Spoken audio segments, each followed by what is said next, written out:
Okay, so I want to talk a little bit about my birth plan, but before I get started, I just want to say that this is pretty much just if I deliver vaginally, these are the things I would like to see. If I need a C-section, throw this out the window. I don't even care. But if I am able to deliver vaginally, these are the things that I want to happen during my labor. Um, it is definitely possible to deliver twins vaginally. Um, their placentas are in the proper places, so this shouldn't be too much of a problem as long as both babies are positioned correctly. Okay, so I'm just gonna try and go off the paper. It's like 3 pages long, but it's handwritten, so but I'm gonna try and get this done as quickly as I can.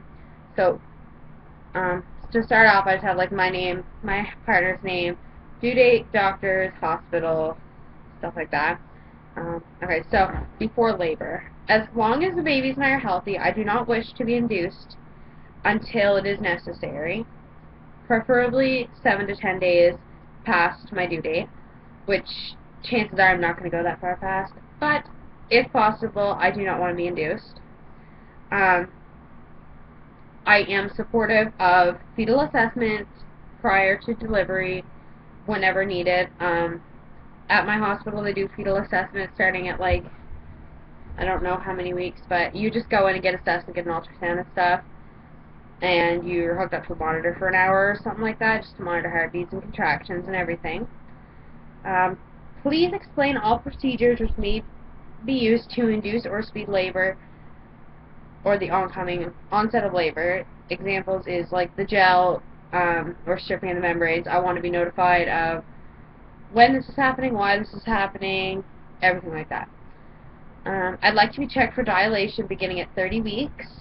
My daughter was early, and had I been checked for dilation, that may have been able to be stopped, or at least prepared for a little better. If bed rest is necessary, I prefer to be on bed rest at home as long as possible, rather than in hospital. In case of induction, if induction is necessary, I would like to try natural methods of induction within reason, with my doctor's consent and guidance as much as possible. Things that I could try to induce labor naturally is breast stimulation, walking, castor oil, sexual intercourse, and the good old Buffy car ride.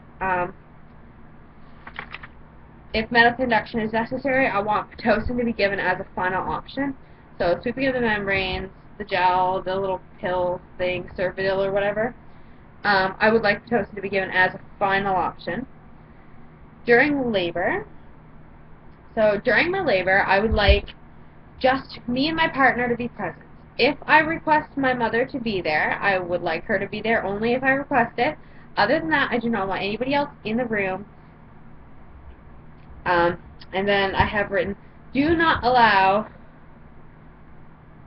my grandmother in the room before delivery, after delivery, during labor, in the postpartum room, and if the babies go to the NICU, I do not want her to go. Just reasons, personal family issues, that this does need to be addressed and said to my nurses, my doctors, the NICU staff. Everybody needs to know these things and needs to realize how strongly I feel about this.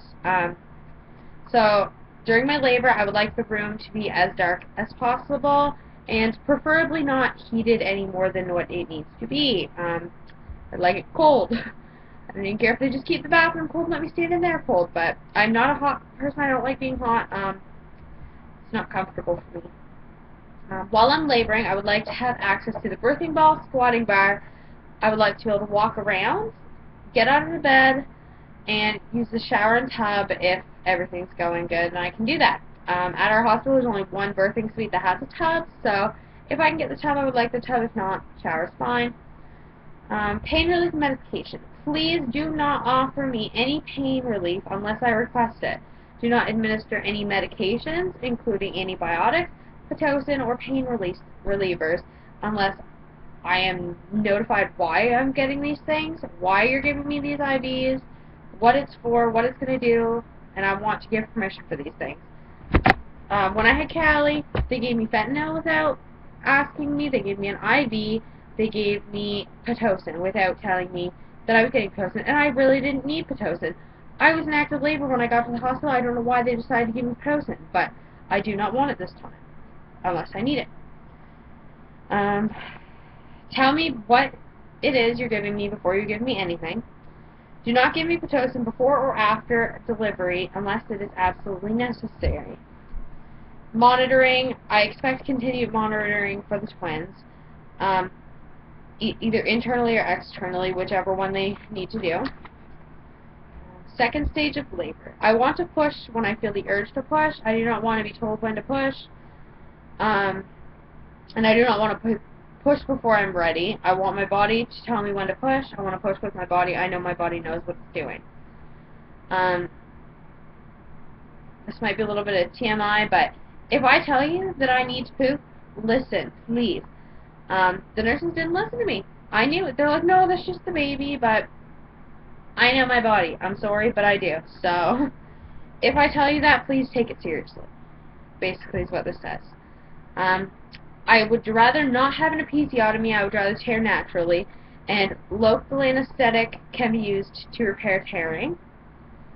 After birth, as long as babies are healthy, I want them to be born onto me and allow for immediate skin-to-skin contact, and I would like to breastfeed within 30 minutes to 1 hour after delivery. Delay Pitocin until after, unless it is needed. So I do not want to be given Pitocin to help my uterus contract after delivery unless there's some medical reason why I need it. I plan on breastfeeding, which will help my uterus to contract on its own anyway, so that is not really an issue that I think I would need Pitocin for. I don't want it. Newborn care. Newborns will be at my hospital. They called it combined care, so the newborns are always going with mothers unless there's a reason why they would go to TNU or NICU. So if babies go to NICU, me and my partner I want to be the first to visit C-attached NICU plan. I've done a plan up for if the babies go to the NICU, so I'm going to do a video on that too, but I'm just going to leave it at that for now. Do not circumcise or retract the foreskin of my boy. I plan to breastfeed. Do not give any other substances unless needed. Do not offer a bottle or pacifier. Sick babies or NICU. If babies need to go to the NICU, I would like to hold them before they go. If babies cannot breastfeed, I will express breast milk. I want to breastfeed as soon as possible. Feed with an NG tube or breast before offering bottle. I want to be involved in all decision making as far as if my child is being transferred to another hospital or to the NICU. I want to be told about this preferably beforehand. Actually, I guess that's it. I thought it might go a little longer, but it didn't. So I'm going to cut that off there. If you have any questions, please leave them below. And again, this is just like if everything goes how I want it to go and I do get to deliver vaginally, which I am really hoping I am. My doctors haven't said anything otherwise, why I would need to have a C-section or anything. So, but if I have a C-section, I plan to get painkillers. Obviously, I don't want to be cut open at the stomach without pain relief. That's just how it is. But yeah, if a C-section is necessary, C-section, routine C-section procedures to be followed or whatever. I'll throw this out the window if I need a C-section. Yeah, so stay tuned, and I'm going to make a NICU plan update next.